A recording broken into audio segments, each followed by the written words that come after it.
પાવાગઢમાં જૈન મંદિરની મૂર્તિઓ ખંડિત થવાને લઈને જૈન સમાજ દ્વારા કલેક્ટર કચેરીએ ધરણા અને વિરોધ પ્રદર્શન કરવામાં આવ્યું હતું.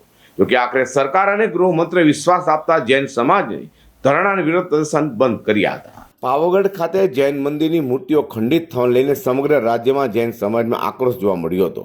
સુરતમાં જૈન સમાજ દ્વારા કલેક્ટર કચેરીએ ધરણા અને વિરોધ પ્રદર્શન કરવામાં આવ્યું હતું.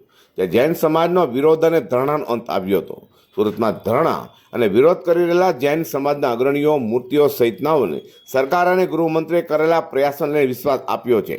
ત્યારે જૈન સમાજના અગ્રણીઓનું પ્રતિનિધિ મંડળ ગાંધીનગર ખાતે મંડાણ મિટિંગમાં ભાગ લેવા રવાના થયું હતું અને મિટિંગમાં સુખદ અંત આવશે તેવી આશાથી વિરોધનો અંત આવ્યો છે. અને હવેથી જૈન સમાજ પ્રભુની આરાધના કરશે, બીજું કોઈ આંદોલન કરશે નહીં તેમ પણ જણાવ્યું હતું. જૈન સમાજની લાગણી હજી પણ એક આશાની મીટ બાંધીને બેઠી છે. શાસકો પર, પ્રશાસન પર અમને વિશ્વાસ છે.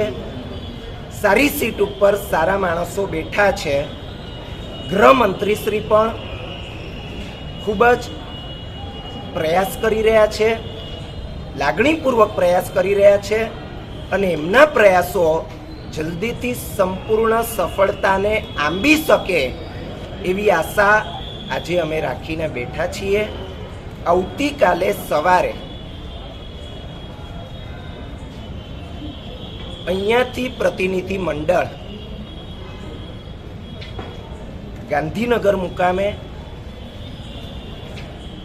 સમસ્ત જૈન સમાજની લાગણીઓને લઈને પહોંચી રહ્યું છે. ત્યાં વિચાર વિમર્શ થશે. જે ઘટના ઘટી છે એનું બધાને દુઃખ છે અને એક સારામાં સારો નિવેડો આવતીકાલના દિવસે આવે. જૈન સમાજ એની જે માંગણીઓ છે, માંગણીઓ સંતોષાય, એને ન્યાય જોઈએ છે, ન્યાય મળે અને આવતીકાલનો દિવસ એક સુખદ સમાધાન એને સાથે લઈને ઉગે એવી ખૂબ જ અંતરની મનોકામનાઓ, અંતરની અભ્યર્થનાઓ એની સાથે આજનો અમારો દિવસ આ પૂરો થવા જઈ રહ્યો છે. આવતીકાલે આ મીટિંગ બહુ સારી રીતે થઈ જાય, બપોર સુધીમાં આ મીટિંગ થઈ જશે અને એ સારામાં સારી રીતે થાય એ માટે જૈન સમાજની દરેક વ્યક્તિ વિશેષ ધર્મ કરશે, નવકાર મંત્રનો પાઠ કરશે, પ્રભુની ભક્તિ કરશે. એ જ આવતીકાલનું સવારનું એને આરાધના કહો કે આંદોલન કહો. આવતીકાલે કોઈ બીજું આંદોલન કરવાની અમારી ઈચ્છા નથી. અમે મીટિંગનું રિઝલ્ટ જોઈશું. જો એ રિઝલ્ટ આનંદ મંગલમય છે, જો એ રિઝલ્ટ પોઝિટિવ છે, આવતીકાલે સાંજે સમસ્ત પ્રશાસન એમના માટેની એક અભિનંદન સભા થશે અને જો રિઝલ્ટ બરાબર નથી આવ્યું તો આંદોલન આગળ જારી રહેશે.